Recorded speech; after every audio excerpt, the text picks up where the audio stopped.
Welcome to the OrganizedPreneur podcast, the ultimate podcast for female entrepreneurs looking to supercharge their business. I'm Eldrima Harper, host of the OrganizedPreneur podcast. I'm also a business organizing strategist and coach, where I specialize in helping solopreneurs, freelance professionals, and service-based providers. This is to ignite, build, and transform your business dreams into reality.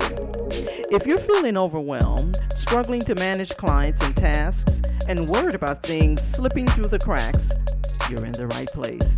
With my signature framework, not only are you able to get your time back and get on track, but also turn your passion and hard work into a sustainable and profitable venture. How important mindset is. But here are some other startup mistakes that people make when they're launching their business.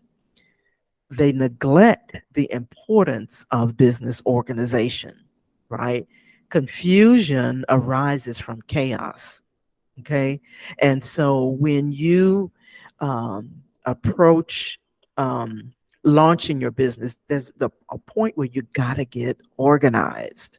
Okay. You got to get organized. I truly believe that the difference between struggling entrepreneurs and successful ones is organization, right? Organization. And so this is a quote that I found that says, clutter is the physical manifestation of unmade decisions fueled by procrastination, right? I can't tell you how many people I have served over the years that did not understand that, number one, the clutter that you see is always a representation of what's going on inside, right? And again, it's the manifestation of unmade decisions, because when you find yourself in a cluttered situation, that's going to cause procrastination. Okay. So clutter is the physical manifestation of unmade decisions fueled by procrastination. Research also shows that, or suggests that, a cluttered environment can lead to decreased productivity and increased stress, right? This is really, really important to understand the impact of clutter. Clutter costs you, it can cost you millions. It can cost you financially, it can cost you emotionally, it can cost you mentally, it can cost you physically. It impacts a lot of different areas. Not only that, when you are unorganized, you reduce your productivity. There are missed opportunities that's associated with disorganization, overwhelm, and stress. Missed opportunities because a lot of times when you are in a cluttered environment, you can't really seize those opportunities because you don't see the opportunity. Because a lot of times what happens is people are busy trying to figure out, okay, how do I stop these things from falling through the cracks? How do I make sure that I am doing, following up, and all of these other type of things that's associated with business and trying to launch your business, right? It can be overwhelming. And so decluttering your workspace, your digital space, and your mental space is essential. And it's essential to creating an environment that helps you to focus, be productive, and have peace of mind, right? And not only that, again, it impacts your creativity. And I'll share an example about that here shortly. So, but I want to move through all the mistakes first. So, mistake number 2 is mismanaging your time, talent, and treasure. So the reason I put time, talent, and treasure is really more about mismanaging your resources. And your time, your talent, and your treasure are resources that you have, right? And when you mismanage those things, your time, your talent, and your treasure, and mismanage your resources, there's going to be consequences associated with that. And I love this quote by Stephen R. Covey. He says, the key is not spending time, but investing in it, right?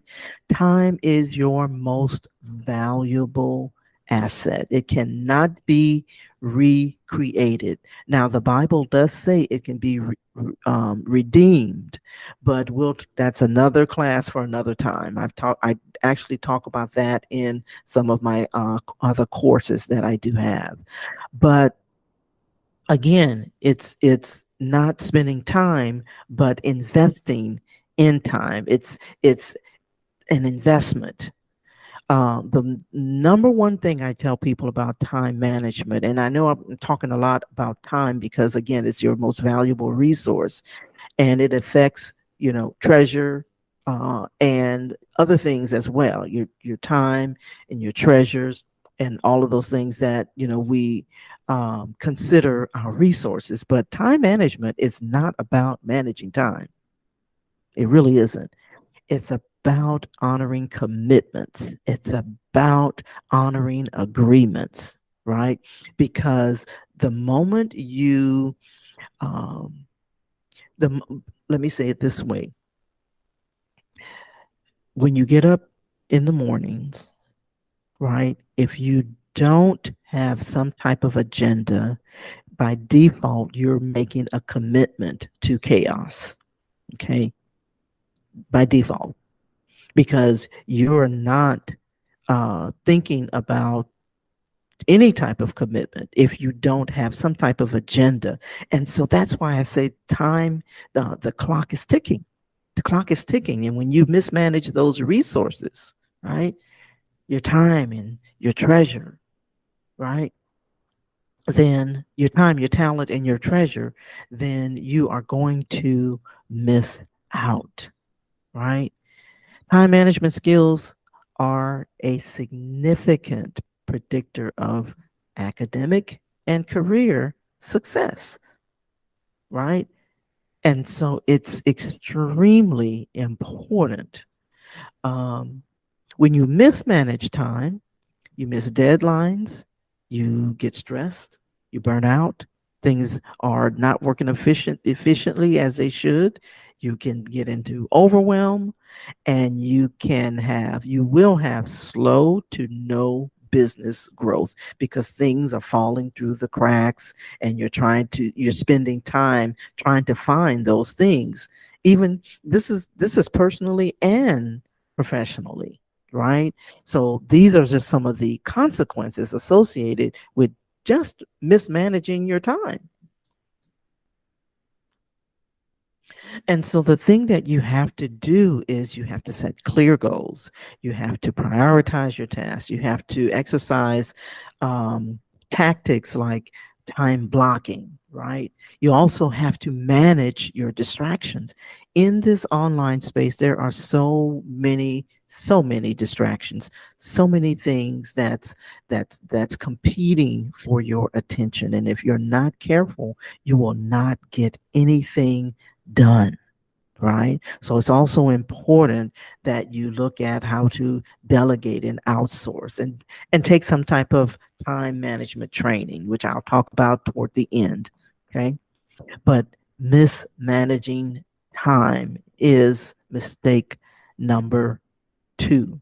And it's not about just cramming, as many tasks as possible into your day. It's not about that. I just said, what it was. It's about working smarter, achieving better results with the time that you have.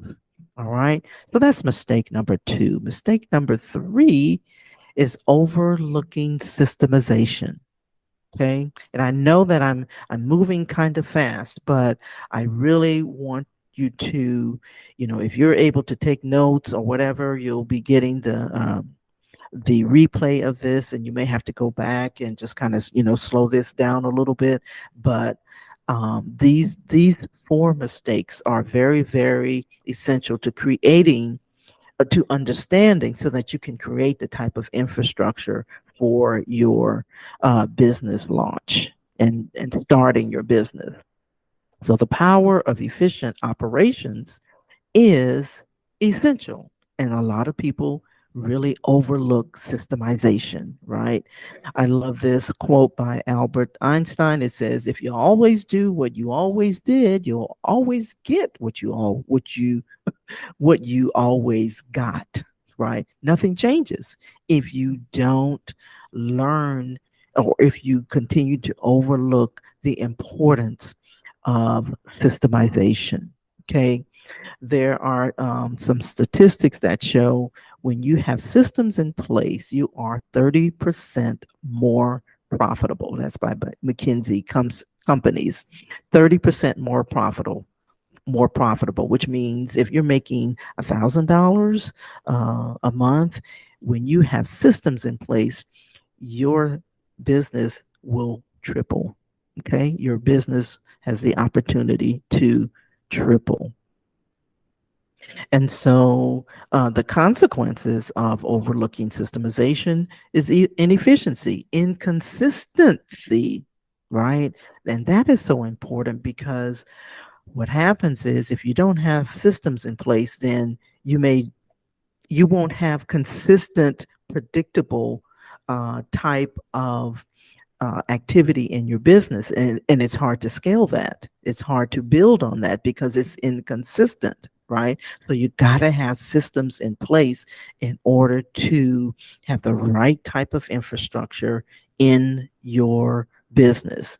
You're gonna have a hard time scaling your business, right? And it's going to increase your costs because you're spending more time doing things manually and not figuring out how to put automations and systems in your business when you first launch the business. Now, you may not know what systems you need, but there are some very foundational, very common systems like CRMs, particularly if you are in this online space, right? You got to figure out what type of systemization is going to be needed, but you're going to need some automation. You're going to need CRM so that you can keep track of clients and where they are. You're going to need to figure out what type of onboarding process, right? And particularly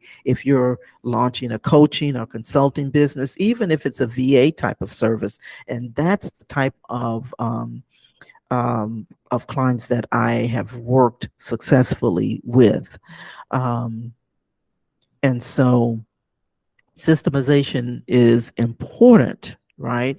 Identifying key processes, documenting your workflows. And I'm telling you, it's even as I have been in this particular business over 20 years, even with the way that I've tweaked it, I still have to look at my systems and my processes and my automations so that I can see what kind of results I can anticipate so that things are consistent across the board, right? I'm continuously improving things. I'm using technology, right? And delegating responsibility. And you monitor and you measure things as you go, right? So overlooking systemization is mistake number 3. And it's really all about creating the type of framework that enhances your efficiency, that makes things consistent across the board, right? It makes things scalable, right? And so, but it also allows you to be adaptable, right, when needed. Sometimes, as I've said, early on when we first started talking, there are things that may be in a marketplace that you may have to adapt and make, changes in your business. So you have to be constantly looking at all of these things because in this online space, and I know I'm talking a lot about, the online space because that's how most people start their businesses. In the online space, there's a lot of moving parts, right? A lot of moving parts. So don't overlook systemization. Okay. Now, the last one is monetization. If you don't know what monetization means, it's really all about the making the money, the revenue, the income, right? But the mistake that a lot of people make is they want profit before preparation, right? Profit before preparation. And what happens is um, you let me I'll share that and give me just a second because I want to share a story of an example that I read just this morning. No, actually yesterday. So, but I love this quote, even though I don't know who said it. Don't focus on making the money, focus on making a difference, right? Have a why, have a purpose in your business. What is your mission? For me, I can tell you that mine is all about ministry. I know that what I do is a ministry, right? And so that's what I focus on, the fact that I want to make a difference in people's lives. Okay. And so I know that what God has given me in order to serve my market is is doing just that. Right. And so that is my why. Success is not in what you have, but who you are. Are you that person, right? There's a concept, let me say it this way. So there's a concept that's called be, do, and have, right? Which means you got to be before you can do, and then you can have if you do it, right? And I'm really, it's actually a concept by, oh, I can't think of his name right now. I'll get back to it later. But be, do, have. Look it up. As a matter of fact, I do have some training on that as well on my podcast. So, but it's not in what you have, but who you are. So you have to be before you can do, and you have to do before you can have. Okay. That is the whole concept behind the be, do, have principle. 20% of small businesses fail in their first 2 years, often due to financial issues, capital. And so it's, and not only that, disorganization, right? So that is also a part of the reason why a lot of businesses fail, because they don't put the right infrastructure in place so that they can have something that's sustainable. Okay.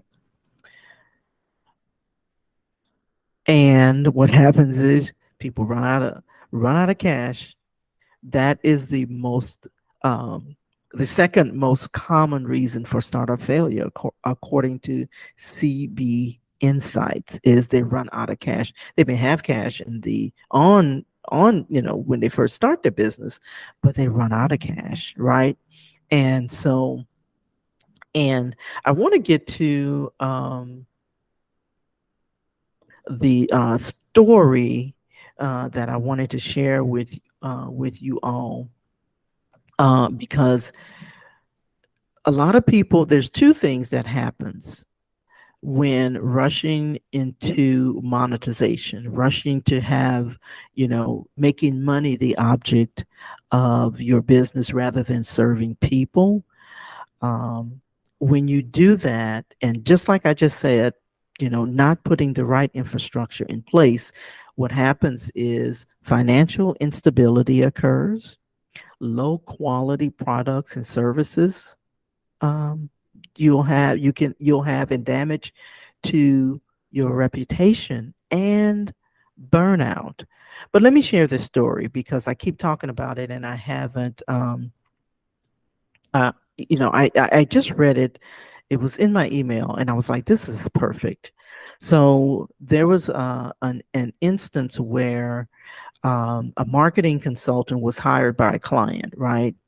And the marketing consultant decided to stop working with the client after scaling that client, after helping that client to go from $400,000 a month to $1.2 million a month in 30 days.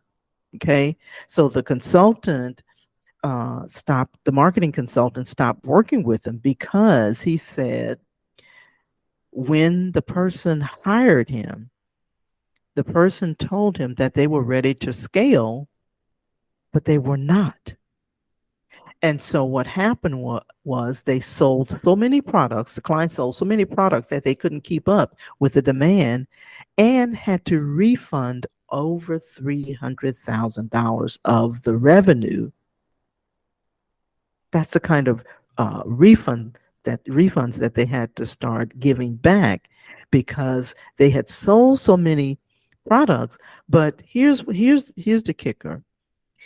In an attempt to save the reputation, they still delivered products to people that they refunded the money to. And so they lost a whole lot of revenue on the products.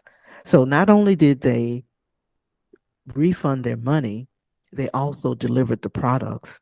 And so they lost money. And so the whole point of this is that a business needs to be structurally sound before taking on a whole lot of a tsunami of traffic or a tsunami of clients, right? Because that doesn't solve all business problems, right? And so, yeah, um, it can cause financial instability and low quality in products or services. And so they were trying to scale, and they did, but they damaged their reputation, right? Because they couldn't sustain it, right? So rushing into monetization is, there's a lot of danger in that. And here's the thing, a lot of people try to do as well when they want a lot of traffic, they want a lot of clients, and they want to rush into this whole thing. What happens is they when they don't have the infrastructure um, prior to this, because here's what I've seen. Here's what I've seen. A lot of people will want to. They have one product or service, but then they want to diversify their efforts, right? And when they do that without the right infrastructure in place, they're all over the place. So it goes back to not having quality service, not having quality products, being all over the place, trying to do this and that without allowing the one thing that you start. Why not allow that to fuel, right, and finance your endeavors, endeavors, right? And so that's what I mean by rushing into monetization, right? So the thing is, you got to really develop a solid plan, solidify your plan, do some market research, find out who is your avatar, who is your client, who is your perfect client, right? Um, you got to have the right pricing strategies in place, right? Financial preparedness has to be in place. You got to test and read, and revise and revamp. That's what the entrepreneurial journey looks like, right? And it requires, like I said, patience and persistence, right? And so rushing into monetization can lead to short term gains, but it may compromise your long term success, right? Because again, it needs to have the structural infrastructure, the structurally sound. It must be structurally sound before taking on a large tsunami of traffic and clients, right? And so here's what I want to do. I want to share this with you, and then we're going to get to the Q&A, because I know that I've shared a lot of stuff. I mean, this was like I was trying to get all of this information to you about these mistakes that I see all the time. And the reason I shared that is because I have made those mistakes as well. And I don't want anyone that's listening to the replay or even live with me now to go through. I want to help you avoid the pitfalls, right? And so if this is you, and you're on here and you're listening, or you're on here now live, and you feel like, yes, I want to launch my business, but I want to make sure that I have the right infrastructure in place, make sure that, I can be able to handle clients. I have a good idea. I know, the type of business I want to start, things like that. That may be you, but you may need some support. Well, maybe you need some tools to get, and tools and techniques to help transform your environment into the income generating powerhouse. That's what you want, is an income generating powerhouse. Maybe you need some strategies to start your business. Maybe you need some strategies to streamline and systemize your business for capacity. This is all about capacity, right? Being able to handle, the business, the entrepreneurial journey, the ups and downs, the ebbs and flows, right? Being able to do that is really going to require that type of structural infrastructure and foundation for you to be sustainable. I love this quote. I got to share this. I just love this quote. It says, organizing is what you do before you do something, so that when you do it, it's not all mixed up. I just think that's such a great quote. So here it is, the 4-step framework that I offer my clients: organize, optimize, systemize, and monetize. And I just shared with you these are the 4 overlooked mistakes that I see happening in the marketplace, and that I know that I can help my clients through that, right? Because 23% of startups fail due to disorganization, right? And so here's what you get.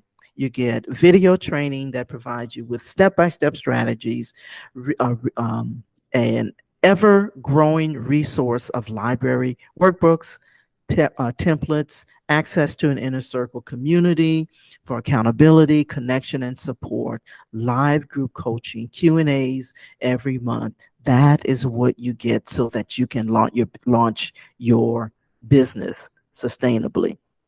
Private group chat, connection, feedback, and support. Co-working sessions so that you can implement the tasks, work on assignments, declutter and get organized, stay accountable. And again, it's not just about decluttering and getting organized, right? Let me share this with you, and then we will move to the Q&A. So Dr. Rebecca Malhai went through my decluttering challenge. It was a free decluttering challenge. She ended up launching her writing service. Now, she launched this. This was something that she already did, that was a part of her career, but she decided, after she went through the decluttering challenge, to launch her business, her freelancing service, right? And this was just one module that she went through, and I was offering it for free. And that's when I was telling you up front that that was a part of the realization that I had, that people who were going through this were launching their businesses, right? And so she launched her business. As a matter of fact, I sent her some business for after she launched her writing services. I sent her some business. And so that's her. Stacy Weaver launched her virtual assistant service. And here's the thing: when she found out, she found the event, just like you all who are on here found out about this event. She found out about the event, and she didn't necessarily need so much of the organizing piece. She knew that there were some things that she needed as far as organizing, but she was already kind of organized. So she was like, well, I'll go to this and, get some organizing tips. Well, as a result of it, she actually launched her virtual assistant service. Now, here's the thing. This was in February of this year. She has not even been um, in business for a year yet, and she is on track for six figures. Six figures. She's got four clients. She's actually my current client right now. So she decided to move forward with my coaching, and so she is on track for having a six-figure business, and she hasn't even been in business a whole year yet. So a part of one of the things that I do is um, and that's the organizedpreneur inner circle, and those four steps is what I was sharing with you. That's a part of what people get. Not only do you get to understand how to get organized for your business, how to optimize your time, your talents, and your resources, how to systemize your operations. I also show you how to launch your business and how to get leads for your business. Now, with Stacy, who was just showed you, she gets referrals, right? She only has four clients, okay, and so but she's on her way to six figures, right?